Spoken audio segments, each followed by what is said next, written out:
Hi everyone, welcome to Swapna's kitchen. ఈరోజు మనమైతే గంగవల్లి టమాటా కూరని ఎలా తయారు చేయాలి, దానివల్ల మనకు వచ్చే హెల్త్ బెనిఫిట్స్ ఏంటి అనేది డీటెయిల్డ్గా ఈ వీడియోలో అయితే చూద్దాము. ఇంకెందుకు లేట్, స్టార్ట్ చేసేద్దామండి. కర్రీని వచ్చేసేయండి. ఫస్ట్ నేను ఇక్కడ 2 కట్టెల గంగవల్లి కూరని మంచిగా క్లీన్ చేసుకొని కట్ చేసేసుకొని అయితే ఒక జల్లి గిన్నెలో వేసుకున్నాను. దీనివల్ల మనకి వాటర్ అనేవి కూడా వడుస్తూ ఉంటాయి. ఈ లోపల మనమైతే కర్రీని స్టార్ట్ చేసేద్దాము. ఒక బాండీ తీసుకొని అందులో ఒక 3 టేబుల్ స్పూన్స్ ఆయిల్ వేసానండి. ఆయిల్ మంచిగా వేడైన తర్వాత ఇక్కడ నేనైతే 1 స్పూన్ తాలింపు గింజలు వేసాను. ఈ తాలింపు గింజలు నేనైతే శనగపప్పు, మినప్పప్పు, ఆవాలు కలుపుతాను. జీలకర్ర ఏంటంటే అన్ని కర్రీస్కి జీలకర్ర వేస్తే బాగుండదు కదా, అందుకనేసి నేనైతే కావాలి ఆ కర్రీలో కలుపుకున్నప్పుడు మాత్రమే నేను జీలకర్రని యాడ్ చేస్తాను. తాలింపు గింజలు చిటపటలాడిన తర్వాత ఒక పెద్ద ఆనియన్ని, అలాగే 3 పచ్చిమిర్చీలని సన్నగా కట్ చేసుకొని అవి కూడా వేసాను. ఒక పావు టీ స్పూన్ పసుపు కూడా వేసి మనకి ఉల్లిగడ్డలు, పచ్చిమిర్చి ఒక 4 నిమిషాలు అలా వేగాలి. ఆ మాత్రం వేగిన తర్వాత మనము శుభ్రంగా కడిగి పెట్టుకున్న గంగవల్లి కూరనైతే నేను వేసేస్తున్నానండి.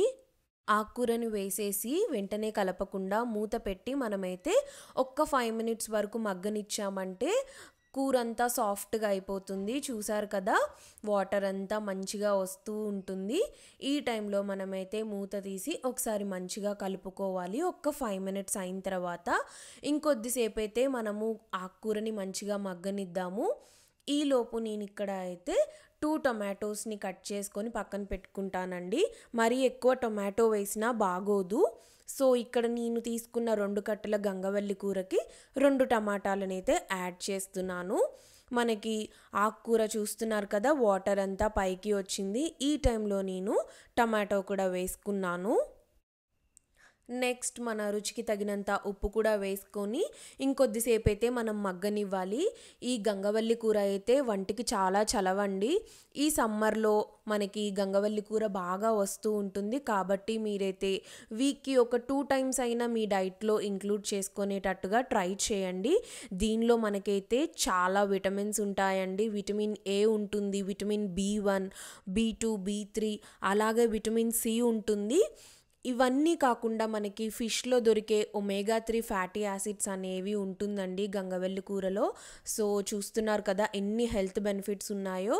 డెఫినెట్గా మీరు కూడా చాలా సింపుల్గా అయిపోతుందండి. మీరు గంగవల్లి కూర, టొమాటో, ఉప్పు, కారం, నూనె, ఇదే అండి ఇంకా ఇంగ్రీడియంట్స్.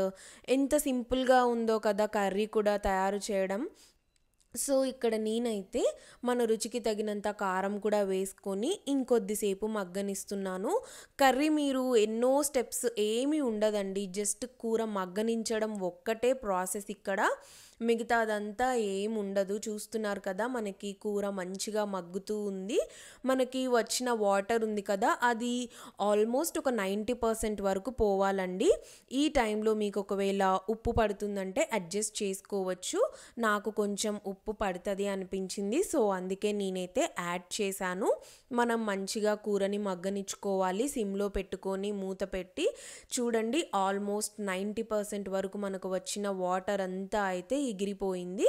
ఇక్కడ నేను మంచిగా ఒకసారి కలిపేసుకొని ఆయిల్ అంతా కొద్దిగా పైకి తేలుతూ ఉంటుంది. ఆ టైంలో మనకి సైన్ ఏంటంటే కర్రీ పర్ఫెక్ట్గా కుక్ అయిందని అన్నమాట. సో ఇక్కడైతే ఇంకొక 5 నిమిషాలు నేను అలానే మగ్గనిచ్చైతే స్టవ్ ఆఫ్ చేసేసుకుంటానండి. మనకి గంగవల్లి కూర అనే కాదు, ఏ ఆకుకూరలైనా కానీ మన డైట్లో ఖచ్చితంగా ఇంక్లూడ్ చేసుకోవాలండి. మనము ఎంత ప్రోటీన్ ఫుడ్స్ తిన్నా, ఏది తిన్నా కానీ లీఫీ వెజిటేబుల్స్ తింటేనే మనకి హెల్త్కి అనేది కావాల్సిన పోషకాలు అనేవి అయితే అందుతాయి. చూస్తున్నారు కదా, వాటర్ అంతా పోయి కర్రీ దగ్గరికి వచ్చింది. ఇప్పుడు నేనైతే స్టవ్ ఆఫ్ చేసేసుకుంటున్నాను. చాలా సింపుల్గా ఎన్నో హెల్త్ బెనిఫిట్స్ ఉన్న గంగవల్లి కూర అయితే రెడీ.